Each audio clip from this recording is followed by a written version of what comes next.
Let's be real. People are great at lying. They'll hide their flaws, hype up their strengths, and put on a perfect act, even around the people they claim to love. You never really know what your partner is hiding until they slip up or decide to tell you. But Gong Giju? She doesn't have that problem. Our girl can see the truth for herself. Whatever someone's trying to keep secret, she can see it for herself, right before her eyes. Gong Giju wasn't known for much. She was just a regular college student with terrible luck in dating and a long list of bad boyfriends. But things started shifting one day. On her way to playwriting class, she paused outside the door. From inside, she heard two girls talking. Apparently, they are her friends. At first, their voices didn't sound harsh. But then came the sting. One of them called her a fool. They said Giju kept entering competitions, winning them, and then handing over every bit of her prize money to her boyfriend. One of the girls even added that she had gone to the same high school as Giju, and this wasn't anything new. Giju's track record spoke for itself. In high school, she helped her boyfriend by writing his college application. In college, she dated someone who was secretly two-timing her. Each time, the story was the same. They used her until they had no more need for her, then left. The girls inside the classroom finished their little gossip session by agreeing on one thing. Gong Giju was just pitiful. And the wild part? Giju heard every single word from outside. Yet, she didn't react. She simply went ahead and sent her latest prize money to her boyfriend, like always. Another of her friends eventually came along, startling her a bit. Everyone expected her to share her secret competition strategies. But, let's be real, no strategies came out of that discussion. After what Giju had heard, all she wanted to do was go home. But her friend Sansoon wasn't having it. She made sure she dragged her along with her into the classroom. Finally, all four friends were seated on the table. Giju asked what exactly she needed to know. Instead of her winning strategy, the other girls only wanted to know one thing: what she was planning to do with her prize money. Giju told them she wanted to host a department dinner. The room didn't buy it. They snickered and mocked her, saying the money would end up with her boyfriend anyway. Choi Mary, one of the louder girls, pushed further. She asked how long she thought this relationship would even last. And then Mary noticed something unusual: a ring on Giju's finger. Even her genuine friend looked shocked. Was it a couple ring with her boyfriend? Of course, the first question was about the brand because it looked unique. Giju explained that she had bought it herself from a street vendor because she thought it looked pretty. Nobody believed her. Even her friend gave her a suspicious look, convinced her boyfriend Jimin had told her to get it. Trying to defend herself and Jimin, she insisted that the idea was hers and Jimin was actually a nice guy. But the way she defined nice only made things worse. She said he was nice because he read a lot of books. The others couldn't hold back their laughter. To them, it explained everything about her poor taste in men. Giju doubled down, mentioning research that claimed people who read a lot usually had higher emotional intelligence. Her classmates shook their heads. They teased her, asking if she even had real standards when it came to dating. Then Mary cut in again, bold as ever. She said some people were simply born to give. And Gong Giju was clearly one of them. That remark pushed Giju over the edge. She slammed the table, ready to fight back. But before things escalated, another girl ran into the room with an announcement. A senior named Hale wanted to treat everyone to dinner. The classroom exploded in excitement. Chairs flipped, books scattered, and the girls bolted out of the room faster than anyone could blink. Giju stood frozen, stunned by the sudden emptiness. She followed outside, only to see her classmates crowding around a tall senior.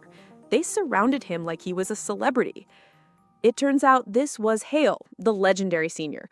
Professors always praised him not just for his talent, but for his good character, too. On top of that, he was undeniably handsome. Her friends sighed in admiration, saying he was the kind of guy who should be the standard for any boyfriend. But Giju wasn't having it. She insisted her own boyfriend was also good and he treated her well. Her friend didn't budge. She reminded her that with that cheap ring on her finger, nobody's gonna believe her story about Jimin. On her way home, Giju replayed all the comments in her head. She couldn't understand why people disliked her ring or spoke poorly about her boyfriend. Lost in thought, she wasn't paying attention to where she was going. She bumped into someone. Fortunately, it wasn't a stranger, it was Jimin himself. Jimin looked worried when he noticed how upset Giju was. She was surprised to see him there, but he explained that he had come because she sent him money again. He said he had planned to scold her for it, but after seeing her sadness, the thought of scolding her didn't matter anymore. He even claimed he wanted to return the money and talk things over, but now all he cared about was knowing what had happened. It became clear that Giju wasn't as unaffected by the girl's words as she had tried to appear. She asked him if he also thought she was stupid. She remembered how back when her second trashy boyfriend dumped her, she had been in a very dark place. It was Jimin who had stood by her, and now she was just trying to repay him. Since childhood, Giju had hated the idea of being indebted to anyone. Whenever someone did one thing for her, she felt the need to give back tenfold. It sounded like a good trait, but in reality, it was what ruined her relationships. People would go from being thankful to simply taking advantage of her. But Jimin seemed different. He reminded her that they were in a relationship, not strangers. Helping each other was natural. She didn't need to repay him. Those words touched her deeply, and she fell for him even more. After comforting her, Jimin added that he had also stopped by her parents' shop to help out. He said he wanted to do anything he could for them. Giju was touched and believed that he truly valued her love. She scolded him lightly, telling him not to visit too often since he still had auditions to focus on. He sighed and admitted that his last audition hadn't gone well. He worried about disappointing her. Giju playfully held his face and told him it wasn't his fault, but the company's, encouraging him until he laughed again. She knew how much he was struggling to chase his dream of becoming an actor, despite his parents' objections. That was why she had been entering so many competitions, using her prize money as a way to support him and show her love. Later, the two returned home. When they realized there was no food, Jimin decided to go out and buy her favorite meal. She offered to go with him, but he insisted she rest. To her, Jimin felt different from everyone she had met. She even thought about giving him more of herself.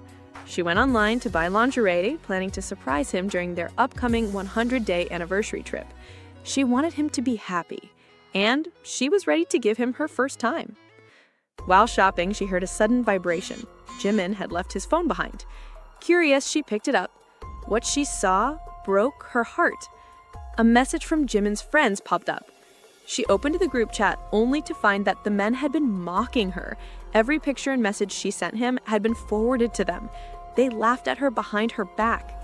Her hands began to tremble as she read their cruel words. At that moment, Jimin returned home. He walked in, smiling, carrying food, but froze when he saw his phone in her hand. The smile vanished instantly. He dropped the food without a thought, only focused on consoling her. He tried to convince her it wasn't what she thought, but Giju had reached her limit. She stood up to leave. Jimin grabbed her hand, refusing to let go. He blurted out a flimsy excuse that he was only trying to show off. All his friends were moving forward while he wasn't, so he needed to look like he was. Thankfully, Giju wasn't falling for Jimin's excuses anymore. She told him bragging wasn't about letting his friends insult her or spreading her private pictures. He kept apologizing, insisting she was the only thing he had to brag about. But Giju wasn't having it. She reminded him that he should be focusing on auditions, not bragging about her. If he had any real plans, he wouldn't be living such an aimless life. If he lacked skills, then he should at least find another way to survive. Inside, she thought it was pathetic that she had ever trusted him. And then came the breaking point. As soon as she finished, Jimin slapped her across the face. The blow was so strong that she fell down to the floor. Giju froze, stunned. She couldn't believe it. After everything she had gone through, after all the trashy men she had dated, here was another one who had shown his true colors. Ignoring his fake pitiful expression, she got up and turned to leave. But Jimin chased after her, trying to change her mind. With tears in her eyes, Giju stopped. She told him everyone had warned her not to trust him, but she still did. She thought he would be different. She called him a jerk, remembering how happy she was when they got their matching rings. In anger, she pulled off the ring and threw it away. She told him it was over. Jimin didn't agree. He grabbed her roughly, refusing to let go. They struggled, and in the chaos, he shoved her down the stairs. Giju's heart sank. As she lay there in despair, she thought about her life. Why was she always this unlucky? Why did she keep ending up with trashy men? Even after years of mistakes, nothing had changed. Her tears fell as she wished desperately that someone had taught her to recognize men like this. Maybe then she wouldn't have been such a fool. Somewhere out of sight, the ring that she had thrown away glimmered faintly. Time passed. When Giju opened her eyes again, she found herself in a hospital bed. Confused and weak, she looked around. And there he was, Jimin. He rushed over, pretending to be worried.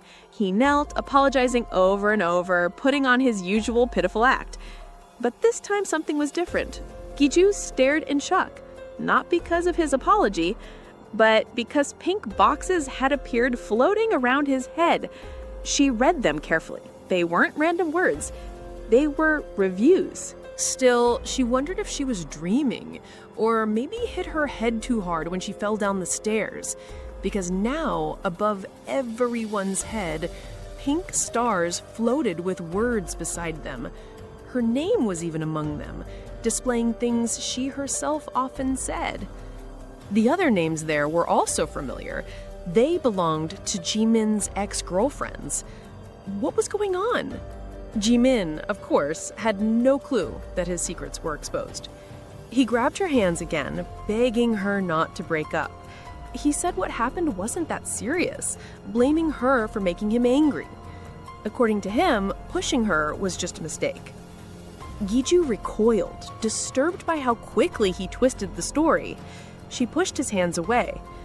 And then she noticed something. On her finger, something sparkled. It was the ring. She froze, confused. Hadn't she thrown it away yesterday? Jimin proudly said he had put the ring back on for her. In his mind, everything she did yesterday was just a fit of anger.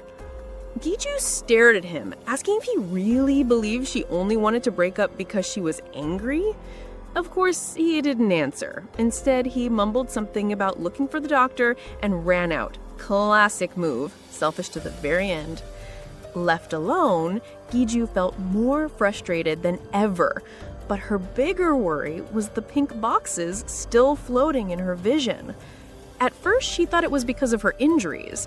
Yet no matter how hard she rubbed her eyes, the boxes remained. They looked like reviews. She remembered the ones she had already seen, and sure enough, these were the same. Reviews of Jimin. Just by reading them, she could picture his behavior. The reviews even confirmed it. This wasn't the first time he had hit women. It was his habit. She wanted to ask him directly, but couldn't. Instead, she decided to step outside. That was when her friend Kim Sang-sun showed up, barging into the room like a storm. She nearly gave Giju a scare, but at least she was alive and well.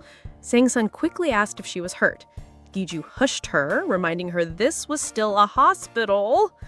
Sang-sun rolled her eyes and explained the rumor going around that Giju had fallen from the roof and rolled down the stairs. Giju was just about to correct her when she noticed something shocking. On Sang-sun's head floated the same pink boxes. Her friend had them too. These were Sang-sun's WAV reviews. Curious, Giju read them. One review complained about a breakup caused by a public event. Another said Sang-sun broke things off because he asked for premarital chastity. Giju wanted to confirm if they were real, so she asked her friend about them. To her shock, everything matched. Sang-sun admitted the reviews were true, but then stopped, suspicious. She demanded to know how Giju had this information. Before Giju could explain, Sang-sun noticed the mark on her face. She frowned. According to the rumors, Giju had fallen backwards, so why was her face bruised? The truth was written all over the wound. She had been hit. Right then, the abuser himself walked in. Jimin froze the moment he heard Sang-sun's pointed question. He panicked and quickly claimed he had an audition to run to and bolted out. Another weak escape. Sang-sun wanted to chase him down, but Giju stopped her. She confessed everything. As expected, her friend was furious, wishing Giju had told her sooner so she could have shut his mouth shut herself. But Giju told her it didn't matter. She had already broken up with him. Sungsun wasn't convinced. She pointed out that Giju was still wearing his ring. Realizing it, Giju quickly took the ring off. That's when she made a startling discovery. Without the ring, the pink reviews vanished. When she put it back on, they reappeared. She tested it several times, off, on. Each time, the reviews flickered in and out. Songsun just sat there watching in disbelief, wondering if her friend had completely lost it. Terrified, Giju threw the ring away, but then she panicked, running after it again. With the ring off, she saw nothing. With it on, the reviews came back. She clutched it, wondering what on earth this thing was. Why could she suddenly see these strange windows? Then she remembered, last night in her despair, she had wished for a way to identify trash.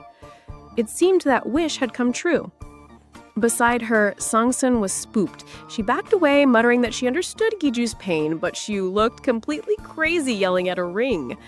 Honestly, Giju thought she might be crazy too. How else could this be real?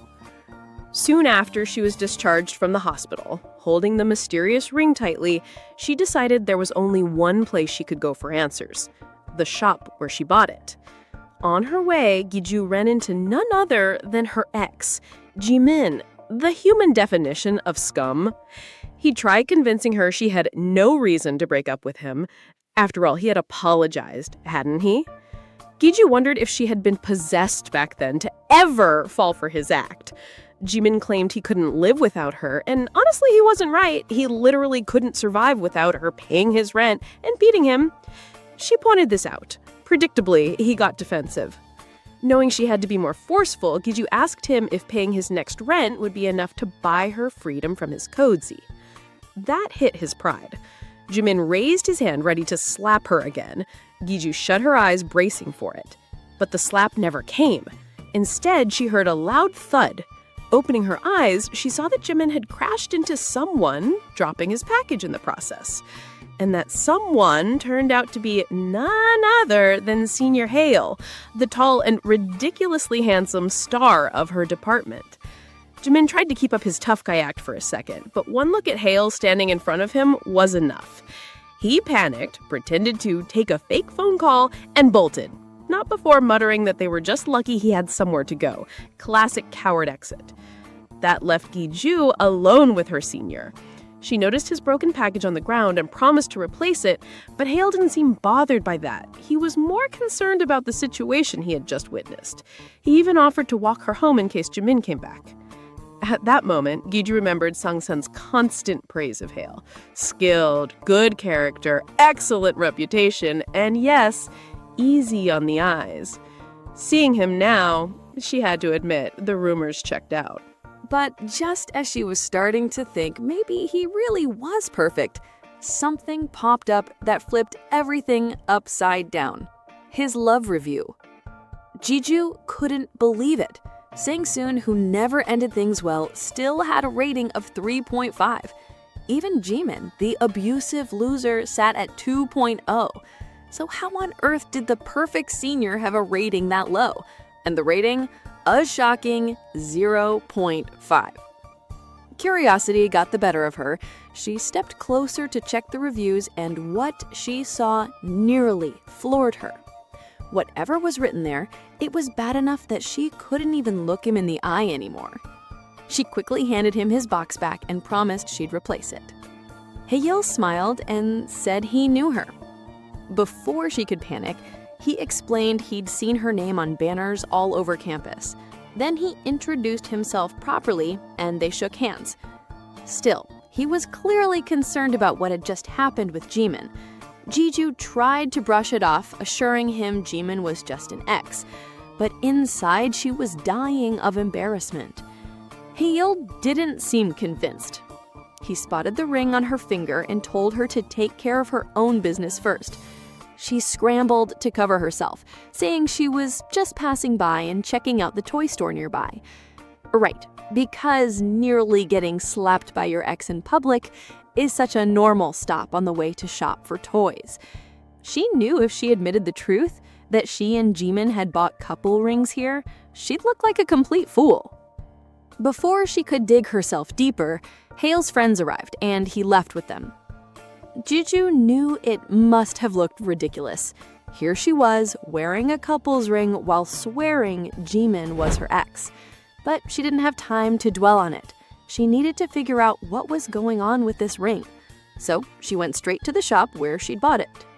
To her shock, the owner denied ever selling such a ring. Even when she insisted she had bought it just last week, he said he didn't remember. She left the store even more confused. What was happening? The shop denied the ring, Jimin had the same one, but only she could see these reviews. Were the love reviews really visible only to her? Still rattled, she headed to her parents' shop. And the moment she stepped inside, she spotted an old neighborhood uncle. Of course, his love reviews appeared immediately. And let's just say what she discovered about his fetishes was disturbing. After the neighborhood uncle fiasco, things didn't get any better. The next review Giju saw belonged to the local hair salon owner, and let's just say his high libido was not something she ever wanted to know. When her parents showed up soon after, Giju couldn't take it anymore. The last thing she wanted was to see her own parents' exes rated in pink boxes. She bolted. Back at school, she was drained. A whole week of seeing love reviews everywhere was driving her crazy. It was just too much information. And of course, the school's so-called perfect senior wasn't helping. Haeyul walked in, waving at her like they were best friends. Everyone gushed about how perfect he was. But Giju wasn't fooled. She knew his rating, and it was ugly. Even though she tried to hide, Haeyul still came over and placed a drink on her table. He claimed he bought it for everyone, but funny enough, nobody else had one. Naturally, all the girls stared at her like hungry wolves. Panicking, Giju told him to take it back. He ignored her, of course. And just when she thought the day couldn't get worse, her phone buzzed. It was Jimin, the little coward himself. He claimed he didn't run away. No, he just left because he'd passed his audition. According to him, he was about to be famous, so he didn't need her anymore. Giju actually laughed. Just like Haeyul, Jimin also had a shiny reputation, but both of them, nothing but fakes. Still, she wasn't done with him. Even if she couldn't get back the rent money she'd wasted, she could at least squeeze her hospital bills out of him. No more being the fool. She marched to his department, arriving just in time to overhear his little performance. Jimin was playing the victim, telling everyone she had been violent when he mentioned breaking up. Jiju's jaw dropped. He was the one who hit her, but now he had flipped the script. The boys around him nodded along, calling her a psycho. They said she dated weirdos, so what else could they expect? Jimin smirked and added he maybe shouldn't have dumped her since she had no one else. His friends rushed to assure him it wasn't his fault. To make it worse, one of them compared her to her first ex, who had also lied, calling her a stalker just to dump her. None of this surprised her. Trash recognizes trash. Their ratings said it all. Then Jimin's friends brought up his supposed victory. He had finally gotten into the theater program after applying 10 times. One more audition to go, but he was convinced he'd make it. Now, Giju understood the message he sent. And then came the lowest blow. One of his friends called her a bad luck and then immediately started lusting over her body. Another friend agreed. Both wanted details from Jimin. Thankfully, she'd never given herself to him. Jimin shrugged and said they didn't do a lot, which was a pity. His only regret in dumping her. Then, with zero shame, he pulled out his phone. He hinted he had private pictures of her and said if she begged, maybe he'd take her back. Outside, Giju froze. What was happening? Jimin scrolled, telling his friends he had a few shots. He handed them the phone. They crowded around, laughing and making comments. That was the last straw. Giju stormed inside, snatched the phone and looked. Thankfully, it was just her profile picture, nothing worse. She deleted the entire album on the spot. Then, to top it off, she grabbed the drink Hail had given her and poured it all over Jimin's phone. His friends erupted, accusing her of making a fuss after being violent to poor Jimin. But Giju wasn't backing down. She glared straight at him and demanded to know who gave her the marks on her face. Afraid to being exposed, Jimin yanked her outside and hissed at her not to ruin his reputation. She snapped right back. If he cared so much about his reputation, maybe he shouldn't have gone around hitting women. Jimin laughed in her face. According to him, there was nothing she could do. She couldn't just go around telling people he hit her and pushed her down the stairs, could she? Giju shot back, asking why she couldn't. He laughed again, saying she clearly wasn't smart. Then he spun the whole thing around, claiming that lying about her hitting him was actually his way of helping her. People already thought she was stupid for spending money on him. If they knew he hit her too, she'd never survive the shame. So really, he was protecting her dignity. What kind of twisted logic was that? Absolute nonsense. But Giju froze, blank. She couldn't find words. Jimin smirked, satisfied. He warned her not to make things worse and bragged that he was too busy to waste time on her. Then he walked away, leaving her standing there alone. She felt sick. She thought maybe, at least in private, he'd show some remorse. But no, the reviews were right. He really was just scum. That's when an idea hit her. The reviews mentioned 2 of his exes. If she could find them, maybe she'd finally get the answers she needed. Fired up, she slammed her hand against the wall. The loud noise startled someone nearby. A boy leaning there, smoking. It was Hale. He had been there the whole time. One small sound from him made her spin around, panicked. She was mortified. Of all people, why did she have to keep running into him in the worst moments? Jimin really was a curse. She begged him not to tell anyone. But instead of reassuring her, Hale calmly said her words alone weren't enough to buy his silence. And just like that, the 2 of them ended up in a fancy restaurant. Giju had no idea how she got there. She never expected Hale to be the type to pull something like this. She tried to eat, but he kept staring and smiling. He said he'd been trying to talk to her, leaving her stunned. He wanted to know why she never made eye contact. His words made her choke. When she asked when, he replied, even now, she wasn't looking at him. Well, could you blame her? It wasn't her fault. The reviews around him were way too much. She finally glanced up, and sure enough, every single one was explicit. Review after review praising how good he was in bed. Filthy, detailed, and impossible to ignore. Embarrassing didn't even begin to cover it. She considered taking the ring off just to make them disappear. But then, she noticed something. A name. One that was painfully familiar. It was Jimin's ex. The review was hidden and Giju had to figure out how to read it. That's when she discovered something new. She could actually move the reviews with her hands. From Hale's perspective, it must have looked ridiculous. She sat there waving her arms in the air like a lunatic. But to her, it was progress. She shuffled the reviews around until she found what she needed. And then the real shock hit. The 2 exes she'd been looking for, both were here. Both were linked to Jimin and Hale. So they shared the same ex-girlfriends. That meant the girls had to be students at their college.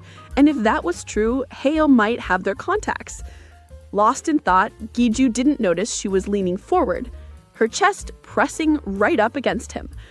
It was only when he called her name that she realized she had her hands on his chest and her chest in his face. Mortified, she shot up like an Olympic high jumper.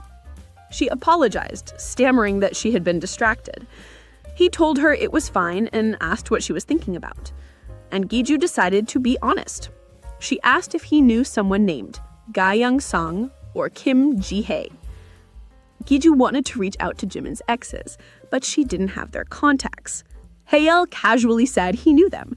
Her eyes lit up, and she asked if he could give her their numbers. That's when he smiled. Not his usual handsome smile, but a devilish one. He told her that if she wanted those numbers, she'd have to do what he wanted. Not even his own number, someone else's. Classic power move. Giju complained in her head, but she didn't have a choice. She promised she'd do whatever he asked, at least until this mess was handled. A week later came Jimin's big moment, his last audition. The campus buzzed with excitement. The famous director Moon himself had shown up, and everyone was sure this meant Jimin would succeed. Some students even thanked him, saying they never thought they'd get to see Director Moon in person. Naturally, Jimin souped it all up. Smug didn't even begin to cover it. He strutted around, acting like the next star already. When it was his turn, he took the stage, introduced himself, and prepared to perform. Director Moon was paying attention. But then Jimin noticed Giju standing in the shadows, watching. His scummy little brain twisted it instantly. He thought she was there to witness his rise, to see the boy she looked down on become amazing. Fueled by his own ego, he began performing. The audience seemed into it, and he was nearly at the final stretch.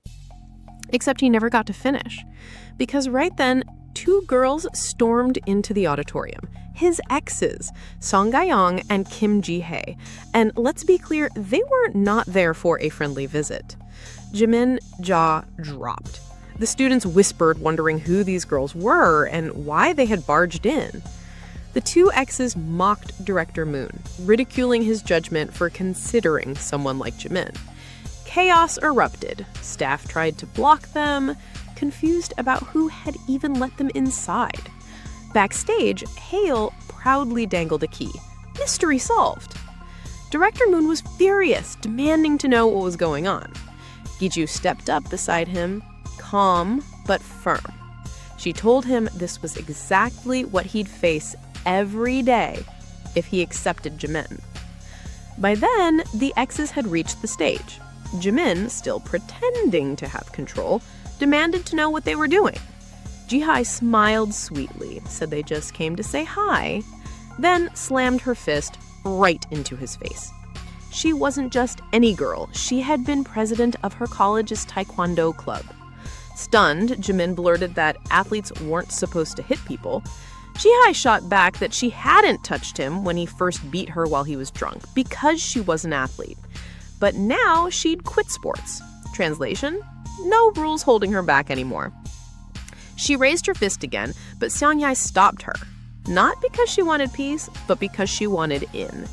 She scolded Jimin for never fixing his habit of hitting women. Jimin relaxed a bit, thinking she was weak. Then she revealed her nails. Metal claws, filed for 5 hours straight. Jimin's smirk vanished. She slashed into him. Seong-yae is a jewelry and metal craft major and nail artist. Together, the two exes launched into him, fists and claws flying. The audience panicked, worried it might spiral completely out of control. Jimin scrambled up, furious. He demanded to know if they'd really come just for this. He told them to separate public and private matters. That's when Giju finally stepped out of the shadows. She told Jimin he should have been the one to set an example instead of mistreating his ex-girlfriend. Then she made her point clear. She was there for one reason, to expose what kind of person he really was. She turned to Director Moon, reminding him that Moonlight Theater was famous, and every member's reputation spread online even before debut. She brought up past scandals, pointing out how picking the wrong people once brought backlash to the company. If Jimin was accepted, history would repeat itself. Because in this industry, popularity wasn't just talent, it was reputation. Director Moon prided himself on being cautious.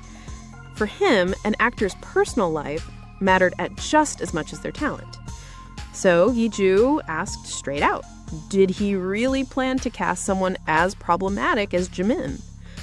Of course, Jimin wasn't about to just stand there and let her accuse him. He quickly turned it around, saying it was all made up. He claimed he had always dreamed of being an actor, so he'd been careful with his personal life. According to him, his exes were just bitter and wanted revenge. His friends backed him up too. They told the director that Giju was the real problem, that she'd turned violent after he broke up with her. Giju was stunned. How had the story flipped this badly? Jimin knew exactly what he was doing. Director Moon had faced malicious rumors during his own debut, and Jimin played on that. He said he was in the same situation, just an innocent victim. It worked. Giju froze as Jimin smiled, convinced he had outsmarted her. He bowed dramatically, asking the director to be fair and give him a chance. Director Mun listened carefully, then said he had heard both sides. He emphasized how important it was for an aspiring actor to join a theater troupe. Mun nodded, then turned to Giju. He scolded her for storming in without proof. Being an actor, he said, wasn't just a dream, it was survival.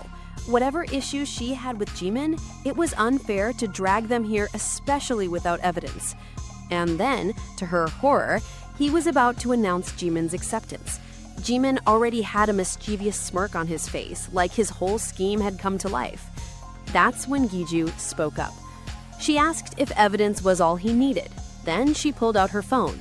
On the screen was a video of Jimin threatening her after she caught him trash-talking her to his friends. His voice was clear as day, warning her not to speak out about him hitting her. The room fell silent. Jimin's face turned pale. He stammered, asking when she had recorded it. She smirked and told him to deny it if he could. Then she asked Director Mun if this was enough proof. Flashback. A week earlier at the restaurant, Haeil had asked why she wanted the ex's numbers. Was she planning revenge because he had another way to help? Then he slid his phone across. He had secretly recorded her argument with Jimin before. He thought it might come in handy. He admitted he acted on his own, apologized for not telling her, but pointed out that Jimin's violence wasn't a one-time thing, even offered to delete the video if it was her wish. Of course, she told him he wouldn't need to. Afterwards, Giju had shown the video to Jimin's exes. The plan was simple. They'd cause a scene at his audition, and if that didn't work, she'd release the video. She nodded in agreement. That was the plan. She reminded them that Director Mun valued reputation above all else. Just the chaos of an interruption would hurt Jimin's chances. Seong was concerned, as their plan could hurt Jimin's aspirations as an aspiring actor. But the girls were curious, though. How did she even know Jimin had hit them? They had never told anyone. Well, she has an unexpected superpower now, thanks to him. Seong hesitated. She didn't want to stir up rumors or reopen old wounds. She wanted it buried. But Giju couldn't let it go. She had seen the reviews Jimin left about them. They were crystal clear. He didn't hit by accident. He hit one because she was timid, and the other because she refused to compromise her principles. Trash, through and through. Giju told the girls that Jimin was never going to change if they let things slide. He could keep playing the victim only because they were too embarrassed and scared to speak up. She remembered the first time he hit her. The sting of pain, the betrayal, the shock, all still fresh in her mind. She never thought she'd be slapped by anyone, let alone a boyfriend. She warned them that if Jimin's career took off, they'd have to see his face everywhere. Their pain would only grow. That's why they couldn't let the truth be buried. She promised she didn't want them to suffer anymore, and she would do whatever it took to help them. Back in the present, Jimin lost control. He lunged at her, ready to hit her again, but then he froze. Everyone was watching. Director Mun's voice cut through the silence. He said he'd remember Jimin's name because there was no chance, not by luck or mistake, that Jimin would ever join their troupe. As Director Mun walked out, Jimin turned on Giju in rage. He shouted that she had ruined everything, that he had worked so hard only for her to steal his opportunity. He grabbed her roughly. Giju, stunned, asked if he really believed this was her fault. Did he not see that all the horrible things he had done had finally caught up to him? He sneered, poking her forehead. He said she had no right to lecture him. He called her stubborn, selfish, the worst mistake of his life. He lifted his hand to poke her again, but this time someone grabbed his fingers and bent them back. Haeil. He stood there, calm but sharp, warning Jimin never to lay a hand on Giju again. Jimin growled that Haeil had no right to interfere and demanded to be released. Before it escalated, Giju stopped Haeil. She told Jimin she didn't care what he said. He could spend his whole life blaming others, but he had no right to blame her. She added that even from someone like him, she had learned a lesson. Karma always comes back. Trash like him wasn't something to hold on to. It was something to crush and throw away. Days passed, but the incident in the auditorium was still the hot topic. Students couldn't believe their beloved Jimin had shown that side of himself. With his leave of absence during his final year, his acting career was basically over. Of course, Giju was not spared from gossip. People whispered about her habit of choosing trashy men. Some admired her courage for exposing him in front of director Mun. Others said she was wrong to drag something so petty into the public eye. But Giju didn't care. She didn't regret it. If not for the reviews, maybe she would have kept quiet. But now that she could see the truth, silence wasn't an option.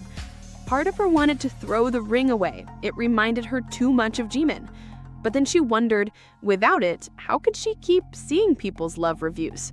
Now she had a plan. She would use the ring to filter out the trash and find someone truly worth it. Not what she thought was good, but who the reviews said was good. That way, she could finally have the perfect relationship. She told herself she wouldn't even look at people with low ratings. She knew better. So why was she currently lying tangled up with a certain topless senior, the same senior with some of the worst reviews she'd ever seen? To explain that, we need to rewind about an hour. On her way home, Giju was cornered by one of her playwriting classmates. The girl wanted to know when she planned to treat the team to a meal for winning the award. The girl wanted it today. She added that a rumor was spreading that anyone she dated was doomed, and it would be a perfect opportunity to clear her name. Before Giju could answer, her phone buzzed. A delivery notification. Her package had just been dropped off at her door. And not just any package, the sexy lingerie set she had ordered for her 100-day trip with Jimin. Her blood ran cold. She wasn't in the mood to talk to anyone anymore. Without a word, she bolted, ignoring her teammate completely. She needed to grab that package before anyone else saw it. Back at her apartment, panic hit. The package wasn't there. She checked the front step, the corners, even the little ledge by the door. Nothing. She cursed herself for buying something like that for a scumbag like Jimin. And then she spotted the problem. Her unit number was 401, but she had written 402 by mistake. Brilliant. Now her sexy lingerie set had been delivered straight to someone else's house. Dreading the worst, she marched to 402. No box outside. She searched everywhere, even peeked into the socket by the door. Still nothing, which meant the neighbor had probably taken it in. She nearly had a breakdown. Who just grabs a box without checking the name? Her only comfort was that at least the neighbor wouldn't know what was inside unless they opened it. With no choice left, she rang the bell. And that's when the door opened to reveal her college senior, Haeil, shirtless, dripping wet from the shower. Giju's brain short-circuited. Why was he here? Why was he shirtless? And more importantly, why wasn't he shirtless more often? Okay, that last part was me. Haeil looked surprised too. He asked why she was at his place. Giju tried to respond, but her brain had turned into static. Seeing her flustered, he smirked and asked if he had to stand outside like this. Then he invited her in. Inside, she sat stiff as a board, praying he hadn't opened the package yet. Her eyes darted around until she spotted it, the box, half hidden by a table. Meanwhile, Haeil casually wandered around still shirtless, completely oblivious to the chaos in her head. He asked if she was there because a package had been misdelivered. She stammered out a yes, explaining she lived next door and had written the wrong address. He said a package had indeed arrived and pulled it out. Giju nearly lunged for it, ready to escape, but he lifted it out of reach. He wanted proof it was hers. She insisted it was, but he pulled out his phone. He had ordered something recently too. For all he knew, the box could be his. He told her to show her order details. Of course, she couldn't. How was she supposed to explain she'd ordered lingerie? When she refused, he suggested the obvious. They open the box and check. Giju nearly fainted from embarrassment. She tried to stop him, but in her panic, she shoved too hard. They both slipped and fell on his couch. When the dust settled, she found herself lying right on his bare chest. Haeil grinned and teased her for being so direct. She scrambled up, red-faced, apologizing. Her nightmare got worse when he glanced at the underwear scattered on the floor and repeated the line, direct. Mortified, Giju rushed around, grabbing her things. She insisted she didn't normally wear things like that. It was just for a special event. Haeil asked if the special event was meant for her ex's taste or maybe a new boyfriend. Giju turned bright red, insisting it wasn't like that. She scooped up her things, desperate to leave. As she reached the door, Haeil casually told her he'd see her later. She froze. Later? He explained there was a notice in the group chat. A dinner was being held to celebrate her award, and she was treating. Her eyes went wide, so it was true. Joy Mari really had posted that announcement. Haeil smirked, reminding her a lot of people were planning to attend, so she should carry her package home safely. Embarrassment burned all the way up her neck. Clutching the box like it was radioactive, she bolted back to her apartment. Alone, Haeil went back to his room. At his desk, his computer screen glowed. Open to Giju's social media page. Pictures of her in different moments were scattered across his table. He leaned back, smiled to himself, and muttered that it was time to get ready. So yeah, turns out Mr. Perfect Sr. had been quietly stalking her. That evening, the team gathered at the restaurant. Giju squirmed in her seat, uncomfortable. Not because of the bill, though with this crowd it was going to hurt, but because Haeil was sitting directly across from her. The so-called male lead offered to split the cost. After all, it was his fault the turnout had doubled. Apparently, once the girls heard Senior Ho would be at dinner, they all showed up in droves. Giju refused. She insisted she had planned to treat everyone anyway. Secretly, she also felt she owed him. He had given her Jimin's ex's numbers, after all. Paying back favors was her habit. But Haeil wouldn't back down. He insisted on covering it this time, calling it his way of comforting her. The two bickered quietly over who would pay. For Giju, this argument wasn't about money. It was her chance to pull back and end whatever connection was forming between them. Unfortunately, the rest of the class noticed. They teased her, telling her to just let Haeil pay. Mortified, she tensed up. That's when Haeil cut in. He told everyone to stop pressuring her. She was uncomfortable. Helpful? Maybe. But for Giju, it only made things worse. She excused herself and escaped to the bathroom. Leaning against the sink, she tried to steady herself. Being grateful was one thing, but being grateful to a man with a 0.5-star love rating? Completely different. Even Jimin, who literally hid his girlfriends, had a 2.0. So what kind of dirt did Haeil have to deserve something so low? On the outside, he was flawless. But maybe, like Jimin, the inside was rotten. The reviews didn't lie. She made up her mind. She couldn't get close to him. Her plan was simple. Pay the bill quietly and leave before anyone noticed. At the counter, she asked for the check. But before the cashier could calculate, Sangon appeared.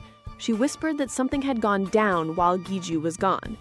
Apparently, Choi Mari had wanted to comfort Giju about her failed relationship, but other classmates stopped her, telling her to act like nothing happened.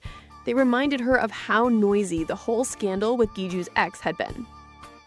Mari argued this time was different. Giju was the victim, unlike before when Pyo had been the victim. Another girl pushed back. Maybe it wasn't true. Maybe Jimin was the victim, just like Pyo. Sangun clenched her fists, ready to snap at them, when Hail cut in. He said Pyo hadn't changed one bit. He had just broken up with his girlfriend again after cheating on her with someone else. Everyone fell silent. Hail added he'd seen Pyo drunk in the street the other day looking for Giju. And though he didn't mention the whole story, he admitted Pyo had asked him to tell her something. Unblock me. Back when Pyo was still trying to play the victim, he had told Giju he'd fix the rumors about her if only she answered his calls. He even said there were no other girls like her, because, in his words, no one else was as gullible. Classy, right? Back to the present. The truth finally clicked for the others. Pyo had been lying all along. He was the obsessive, jealous one, just pretending to be the victim. Hearing this, people actually started to pity Giju. Hail even spoke up, saying she simply had been caught up with the wrong person. Sangun later retold the whole scene to Giju, who was stunned Hail had even defended her. Sangun insisted she should be grateful. If not for him, the others would have gone right back to bad-mouthing her. But Giju couldn't figure it out. Why would Hail help her? Maybe he had some personal beef with Pyo. Her train of thought was cut short when the cashier announced the bill was already settled. She was shocked, asking who cleared it. He pointed out that it was the gentleman in black jacket, Hail. That stopped her cold. He had not only defended her, he paid for everyone's meal. The last thing Giju wanted was to owe him more than she already did. When she returned to the table, a crowd had gathered. One of the club members, Jua, was drunk and loudly confessed her love to Hail. The group whispered nervously, expecting him to embarrass her. But Giju, she wasn't concerned. With his abysmal reviews, she figured he probably entertained confessions all the time. He probably just went out with anyone who showed interest in him. What did it matter? Slipping under the table, she just wanted to grab her bag and leave unnoticed. Then she noticed something odd. Hail's leg was shaking. His hands were clammy, he was sweating bullets, on the verge of a panic attack. For someone with a 0.5-star rating, this wasn't what she expected. He clearly didn't want to accept, but the crowd kept chanting for him to say yes. The girl pressed harder, shoving a bottle into his hand and saying he should drink it if he wanted to date her. Cornered, he reached for it. Giju recalled all the favors he'd done for her and saw this as an opportunity to repay him, a chance to get the burden off her chest. At this point, it was clear he had a hard time saying no. Before he could take the drink from Jua, Giju snatched it from her hands first and drank it. Everyone gasped, especially Jua, who was almost in shock. That was her repayment for all the times he had covered for her. If he couldn't reject the girl outright, she'd do it for him. Joy Mary demanded to know why Giju interfered. Calmly, Giju said it was because Jua was already too drunk. Jua tried to defend herself, stomping her feet to the ground, claiming she wasn't drunk. Then right on cue, she slurred mid-sentence and passed out in Giju's arms. Giju pointed out how Jua loses her filter when she drinks past her limit. With that, the commotion dissolved and everyone drifted back to their seats. Hail was completely lost for words at this point. Now, it was Giju's turn to be cornered. Sang-sun dramatically raised her hands in the air, asking her to make a wish. She drank on behalf of Hail, and it was tradition to wish for something from him in return. Her classmates crowded around, urging her to wish for something. But she couldn't exactly say her wish was to get as far away from Hail as possible. Thinking quickly, she suggested he treats everyone to ice cream shots to sober up a little since most of them were almost wasted. Perfect distraction. She would go home immediately after he left to buy them. Or so she thought. Instead, she ended up stuck walking with Hail himself, betrayed by her own friend Sing-sun, who had conveniently sold her out. On the way, he asked why she drank on his behalf. She shrugged, saying he seemed stuck, and since she already owed him, she figured it was the least she could do. Hail smirked. He teased that the number of times he had helped her couldn't possibly be repaid by just that. Seeing Hail joke around again, Giju felt relieved. His nervousness had passed, and he was back to his usual self. Still, she couldn't help but wonder why he'd been so shaken earlier. He was known for receiving countless confessions. Did he just not like that particular girl? Or maybe public confessions embarrassed him? Hayeol explained that it wasn't so simple. For him, rejecting was the hard part because it meant he'd have to turn someone down. That confused her. Accepting or rejecting was his choice, wasn't it? That's when it hit her. The reason he had so many ex-girlfriends was because he never refused at all. He accepted confessions from people he didn't even like just because he felt sorry for them. To Giju, this was ridiculous, a waste of people's time and emotions. Hayeol admitted he knew it was wrong, but she cut in. It wasn't only wrong for the other person, it was also painful for him. Forcing himself to date someone out of pity meant he got nothing in return. At least the other person had the joy of dating someone they liked. He was left empty. Hayeol blinked, a little stunned. Sometimes this girl was surprised him with how sharp she was. She was nothing like the impression he first had of her. He thought back to the first time he had seen her. It was at her family's restaurant. He had stopped by for a meal, phone pressed to his ear as he talked with his professor about Giju's award-winning play. The professor wanted to know if he knew her, and of course he didn't, because he had taken a leave of absence. Coincidentally, his eyes caught her name on the stand where her parents had displayed her awards. At that moment, she had quietly served a homeless man their special dish. But as soon as she left, the old man plucked a strand of hair from his head, dropped it into the bowl, and kicked up a scene, claiming the food was dirty. He refused to pay. Giju rushed over, apologizing. She told him he didn't need to pay at all, they could just come back another time and they'd give him another bowl. The man, flustered, struggled for words, and as if overcome by guilt, he ran off. And instead of feeling relief, she looked worried, convinced he was uncomfortable or unwell. Her worry didn't last long, though. Her mother stormed up and smacked her on the back. She scolded Giju for always giving away food to men like that.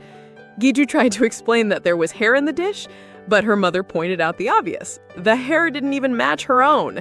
She warned her daughter to stop covering for people like that. That was Hayeol's first impression of her. A fool, someone willing to take a loss just to protect others. Back in the present, Giju tugged him out of his thoughts, asking what was on his mind. He quickly apologized and paid for the items. They had their ice cream in hand, walking back. She asked what his first impression of her really was. She wanted to know what he had found lacking. After all, every time they met, she was caught in an embarrassing situation. Maybe the problem really was her. Hayeol didn't like that at all. He told her to stop saying things like that. There was nothing wrong with her. She was perfectly fine. She shouldn't be blaming herself for the actions of weird men. He added one more thing. He wanted to take back what he said earlier about her being smart. With that, he started walking ahead. After a few steps, he noticed she wasn't following and stopped. Why wasn't she coming? Giju didn't answer. All her life, people have made her feel like she was the problem.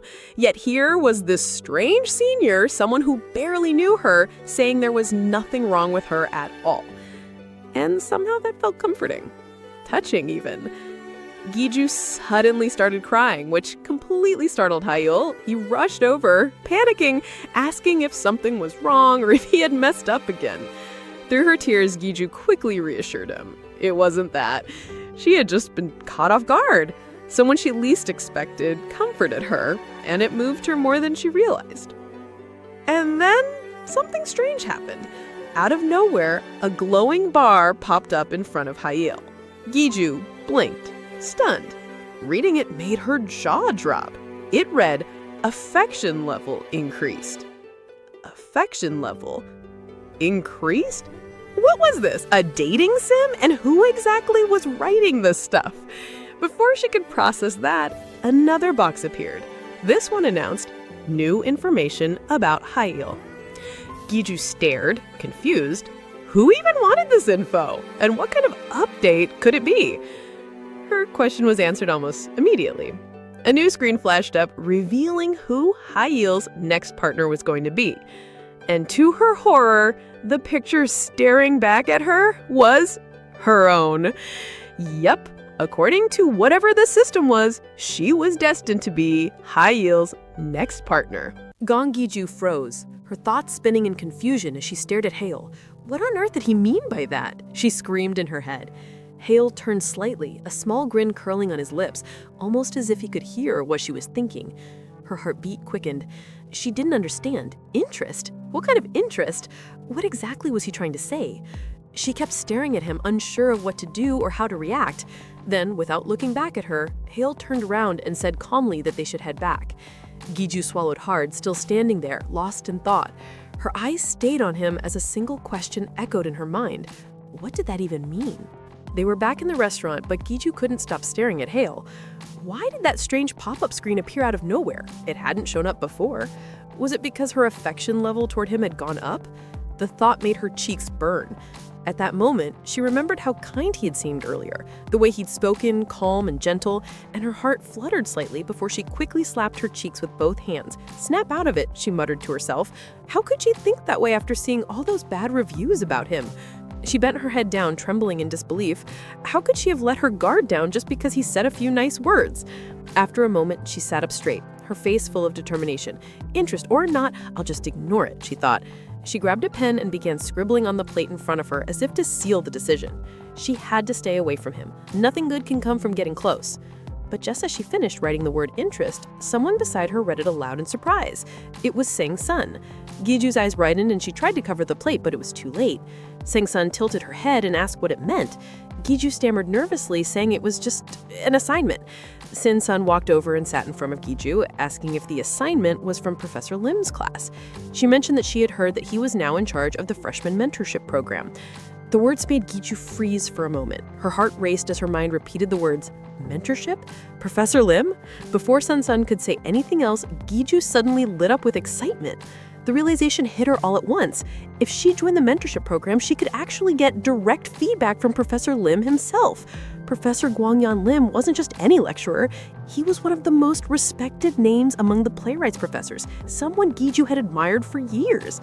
Sun-sun was taken aback by Giju's sudden reaction. She coughed in surprise and asked if Giju really wanted to join the program just to get noticed by the professor. Giju quickly denied it, saying she was only volunteering, just like she did the year before. After all, that was how she first met Ji-hoon. Sun-sun said that if the program was about meeting men, then she was definitely interested too. She'd even heard that a very handsome freshman had joined this year. But before she could finish, Giju quickly pushed a piece of chicken into her mouth to stop her from talking further. Trying to hide her embarrassment, she changed the topic and asked when the sign-up for the mentorship program would begin. The day of the sign-up finally arrived. Giju sat quietly at her desk, clutching a book as her heart was racing faster than usual. Professor Guangyan Lim, the name alone made her chest tighten with both excitement and fear. It was nearly impossible to enroll in any of his classes, but this mentorship program felt like her only real chance to receive feedback from him. As she waited, lost in thought, she began to hear the soft chatter of students behind her. Two girls were whispering with excitement, their voices full of disbelief. One of them asked if Hale was truly joining the program, and the other quickly confirmed it. Their squeals drew attention, and soon others sitting nearby started saying the same thing, that the famous Hale Yun was indeed participating. The realization made her head spin. Hale Yun? The wealthy, popular senior, the one known for his perfect looks and effortless charm, was signing up for the mentorship program voluntarily? It didn't make sense. Before she could think any further, the classroom door opened and the entire room fell silent. Everyone turned toward the entrance as a tall figure stepped inside. He greeted the room politely before announcing that he would be helping to manage the mentorship program alongside Professor Lim. When he introduced himself, Giju's heart nearly stopped. It was Hale Yun. He looked confident and calm as he began to take attendance, but despite his composed voice, the room was filled with quiet awe. Every movement he made seemed to capture attention. When he reached the part of the list that contained Giju's name, he suddenly paused. He called her name out fully, and she answered. His eyes lingered on her for a moment before he stretched his hand toward her. Her cheek grew warm as he stepped closer, but before he could reach her, someone else grabbed his hand. It was Jua. He looked surprised as she shook his hands. He gave a nervous laugh as he greeted Jua while Giju was sitting there quietly staring at the two of them, her cheeks still tingling, completely confused by the scenario. Later, the professor arrived full of energy and excitement. He looked around the room and said that this was the largest number of participants they had ever had in the mentorship program. He began to explain that the program had always been a long-standing tradition in their department. Usually, there were more freshmen than volunteers, so each volunteer had to guide more than one student. But that year, things were different. As he continued to speak, most of the students weren't even listening. Their eyes were all fixed on Hale, who sat calmly at the front row. The professor went on to remind them that they could help their mentees by showing them around school and giving them advice. He added that they could help them prepare for the writing contest at the end of the month. He mentioned that all the details were written in the pamphlet and said that was all for the day. As soon as he finished speaking, students began to gather around Hale. One asked him what he was doing, another asked for advice on the contest, and soon a crowd of girls surrounded him, talking all at once. Giju watched from her seat, lost in thought. That explained why the program had filled up so quickly. Everyone wanted to be near Hale. No matter how she thought about it, getting involved in anything that had to do with him wasn't a good idea. She took a deep breath and slowly walked up to the professor. Standing in front of him, she tried to speak, but before she could say anything, the professor chuckled lightly, glancing toward Hale, who was still surrounded by students. He commented that Hale seemed very popular. Then he looked back at Giju and asked her what she wanted. She scratched her head nervously and finally told him that she wanted to withdraw from the program. She admitted that she had joined mainly because she wanted feedback from him, but she realized it was the wrong reason. The professor smiled gently and told her that it was all right. She bowed her head deeply, apologizing again before walking out of the room. As soon as she closed the door behind her, a voice came from beside her saying that she had put the professor in a difficult position. Her heart jumped as she turned to see it was him, Hale. She thought he had gone out with the others, but there he was, standing quietly in the hallway, his eyes fixed on her. He told her in a low voice that he wanted to have a word with her. They both walked quietly into an empty classroom. Hale looked straight at her, asking if she was leaving the program because of him. Giju, taken aback by the question, nervously asked what he meant. But he continued before she could say much.